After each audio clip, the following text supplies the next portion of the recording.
Audio Jungle.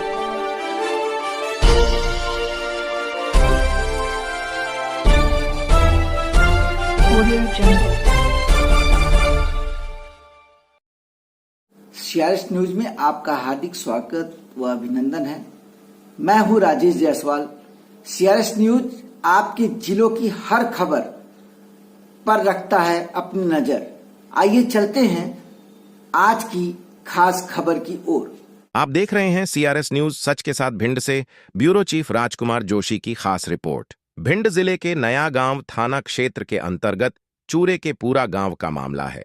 विगत 6 माह से बाबा अमरजीत खत्री चूरे के पूरा गांव में भूत प्रेत जैसी समस्याओं की संकट काटने का काम करता था। रुपेंद्र सिंह राजावत के माध्यम से बाबा को गांव में लाया गया था। लगातार बाबा के द्वारा 6 माह से गांव में 2100 की राशि लेकर लोगों के संकट काटते थे बाबा। गांव के लोगों ने बाबा को कुटिया बनाने के लिए जमीन भी दी थी। शनिवार एवं मंगलवार को बाबा की कुटिया पर आते थे। सैकड़ों भक्त बाबा के द्वारा दिव्य दरबार लगाया जाता था। गांव में रहने वालों की संकट नहीं काटे तो गांव वालों के सामने धीरे धीरे बाबा की पोल खुलती चली गई और लोगों की संकट काटना हुआ बंद। तो गांव के लोगों ने बाबा का किया विरोध और बाबा से कहा कि आप हमारा गांव छोड़ दें। 7 दिन पहले गांव के लोगों ने एकत्रित होकर बाबा से गांव छोड़ने के लिए कहा तो बाबा ने कहा कि हम बहुत जल्द गांव को छोड़ देंगे। बाबा अपने मोबाइल पर आने वाले भक्तों का एक ग्रुप भी बनाया था जिस पर बाबा अपना मैसेज डालते रहते थे और भक्त उसी समय कुटिया पर आते थे। बाबा ने 4 दिन पहले व्हाट्सएप पर मैसेज डाला था कि अभी दरबार बंद चल रहा है, कोई भी भक्त कुटिया पर ना आए। और बाबा ने धीरे धीरे अपने जादू टोना से 20 साल की लड़की को अपने हिरासत में ले लिया। 3 दिन पहले 20 साल की लड़की को लेकर रात्रि 9 बजे से लेकर 10 के बीच में बाबा 4 व्हीलर गाड़ी से लेकर हुआ फरार। मगर अमरजीत बाबा फोन नहीं उठा रहे हैं। इसी को लेकर ग्रामीण रात्रि 2 बजे थाने में पहुंचे और उन्होंने नया गांव थाना प्रभारी वैभव सिंह तोमर को दी सूचना। वहीं पुलिस के द्वारा सुबह जांच पड़ताल की गई तो बाबा कुटिया पर नहीं आए। मगर छानबीन करने के बाद सुबह के समय थाना प्रभारी के माध्यम से की गई एफआईआर। जब इस विषय में डीएसपी हेडक्वार्टर दीपक तोमर से बात की तो उन्होंने कहा कि यह जांच का विषय है और हमारे द्वारा जांच करवाई जा रही है।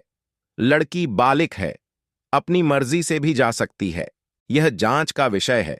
जब तक हमारी गिरफ्त में बाबा लड़की नहीं आते हैं तब तक इस मामले की जांच की जा रही है और लगातार बाबा एवं लड़की की तलाश जारी है।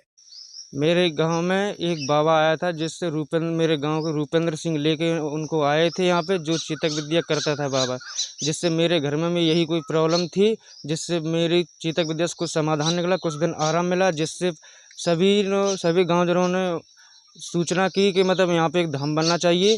तो जिससे कुछ दिन तो आराम रहा, उसके बाद फिर मैं वही हाल हो गया, चीतक विद्या कोई आराम नहीं मिला, जिससे मेरे घर वालों ने कहा बाबा अपना मतलब कोई ये छोड़ के कहीं और दूसरी जगह बना ली, मेरे कोई आराम नहीं, मैं अपनी ज़मीन नहीं दे सकता। जिससे उसके 1-2 दिन बाद मेरे घर पे कोई नहीं था, उसकी चाची जी की मेरी हालत ख़राब हुई, जिससे वो बाहर लेके गए थे। उसी दिन उसी रात को ये बच्चे को घर से अगवा कर लिया गया, जिससे मैंने यही रिपोर्ट थाने में दर्ज करा दी। बालाजी के नाम पे 2100 रुपये पर व्यक्ति से अर्जी लेता था।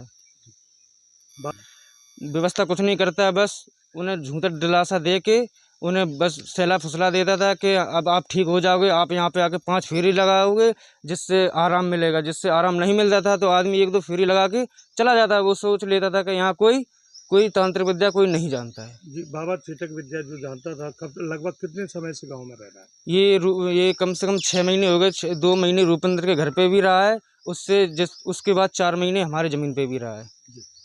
ये झुग्गी झोपड़ी बाबा ने बनाई है, यहाँ लोगों को तातार रहते थे, शनिवार और मंगलवार को दरबार लगाते थे जी। कितने भक्त आते थे? ये शनिवार मंगल को कम से कम 40 से 50 हर शनिवार हर मंगलवार को यहाँ पे आदमी आते थे।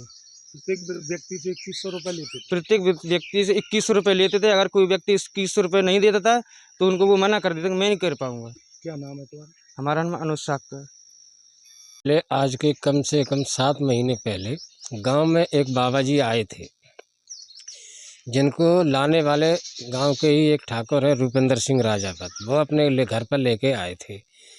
तो वहाँ पर हमारे घर में भी कुछ भूत प्रेत की समस्या थी, जिसके कारण हमने भी उनको वहाँ दिखाया तो कुछ मुझे आराम मिला 2 महीने तक। तो मैंने उनको कहा, उन्होंने कहा कि भाई हमारे को यहाँ कोई जगह दीजिए, उसमें बालाजी का धाम बनाऊँगा।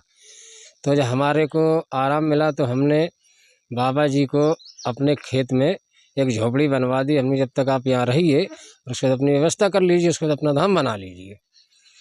उसके बाद में फिर 15-20 दिन बाद फिर वही हाल हो गया, फिर परेशान होने लगी। तो फिर उसने ठीक किया। उसके बाद में फिर ये रात में, दिन रात में सब पूरे गांव में जाने लगा, इधर उधर जाने लगा, पूरे क्षेत्र में जाने लगा। और इसका इतना यहाँ पे मतलब क्या वो बढ़ा पब्लिसिटी कि यहाँ पर 2100 रुपये फीस ले करके यहाँ 50-50 भक्त डेली के आने लगे। उसके बाद में मुझे कुछ इसकी गलत प्रक्रियाएँ समझ में आई। ये बोलने लगा कि तुम्हारा गांव ऐसा है, तुम्हारा गांव वैसा है, तुम्हारे गांव की ये जनी ऐसी है, तुम्हारे गांव की ये ऐसी है। तो मुझे कुछ इस पर संदेह हुआ। तो मैंने इससे कहा कि भाई मेरी जगह खाली कर दीजिए और आप चाहे यहाँ चले जाइए। उसके बाद में इसने तंत्र विद्या फिर मेरे घर पे छोड़ दिया। जब मैं बाहर से आया यहाँ पे तो वही हाल मुझे मिला। तो मैं 3 दिन तक परेशान रहा, कहीं इस हॉस्पिटल कहीं वो हॉस्पिटल घूमता रहा। और दूसरे जगह मैंने कुछ अपना समाधान करवाया। मैंने समाधान करवा करके फिर मैं आया यहाँ पे हमने अब इसको भगाते हैं। तो मैं 3 दिन बराबर आया, लेकिन वो नहीं मिला। कहीं गांव के किसी घर में कहीं कहीं चला गया, कहीं कहीं चला गया, लेकिन मुझे नहीं मिला यहाँ पे आकर के। और जिस दिन मैं फिर भिंड चला गया एक दिन ले करके अपनी पत्नी को, उसने रात में कुछ एक दिन कोई अपना गांव का ही कोई सुदिया लगा करके कैसे क्या करके और एक 4 व्हीलर गाड़ी ले करके आया और मेरी बच्ची को अगवा करके और यहाँ से ले गया। पुलिस ने क्या आश्वासन दिया? और पुलिस को मैंने जब रिपोर्ट लिखाई तो पुलिस ने कहा कि भाई ठीक है, आप रिपोर्ट लिखा दीजिए, मैं छानबीन करता हूँ। क्या नाम है, कौन सा गाँव है? मेरा नाम राजेश है। एक गुमशुदगी दर्ज हुई है कल चूरे के पुराव में एक व्यक्ति ने दर्ज कराई है। उसकी जो बच्ची है करीबन 19 साल की, तो वो घर पे वो जब लौट के आया है तो नहीं मिली है। उन्होंने गांव के एक बाबा पर संदेह जाहिर किया है और मंदिर पे रहता था, तो उसमें उनके द्वारा रिपोर्ट करने पर गुमशुदगी दर्ज कर ली गई है और गुमशुदा की तलाश करने का प्रयास किया जा रहा है। इन तथ्यों की जाँच करा लेंगे और जो भी आवश्यक कार्रवाई होगी उसमें कार्रवाई की जाएगी।